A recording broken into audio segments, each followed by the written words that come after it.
పొలాల వెంట తీరిక లేకుండా పనిచేసే రైతులు యూరియా కోసం సొసైటీ ముందు పడిగాపులు కాయాల్సి వస్తుంది. తిండి తిప్పలు లేకుండా గంటల తరబడి యూరియా కోసం రైతులు అవస్థలు పడుతున్నారు. ఖమ్మం జిల్లా పెనుబల్లి మండలం పాతకారాయగూడెం సొసైటీ వద్ద యూరియా కోసం రైతులు పడిగాపులు పడుతున్నారు. 3 రోజుల తర్వాత సొసైటీకి యూరియా బస్తాలతో లారీ రావడంతో రైతులు తెల్లవారుజామునే యూరియా కోసం క్యూ కట్టారు. ఒక్క లోడ్ మాత్రమే రావడంతో యూరియా అందరికీ వస్తుందో లేదో అని రైతులు ఆందోళన వ్యక్తం చేస్తూ గంటల తరబడి క్యూ లైన్లో వేచి చూస్తున్నారు. ఎండ తీవ్రత ఎక్కువగా ఉండడంతో క్యూ లైన్లో నిల్చొని ఉన్న పలువురు రైతులు సొమ్మసిల్లి పడిపోయారు. వరి పొలాల్లో పనిచేసుకునే సమయంలో యూరియా కోసం నానా తిప్పలు పడాల్సి వస్తుందని అన్నదాతలు ఆవేదన వ్యక్తం చేస్తున్నారు.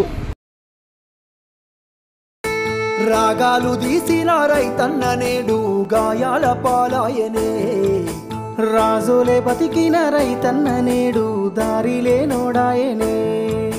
రాగాలు తీసిన రైతన్న నేడు గాయాల పాలాయనే, రాజులే బతికిన రైతన్న నేడు దారిలే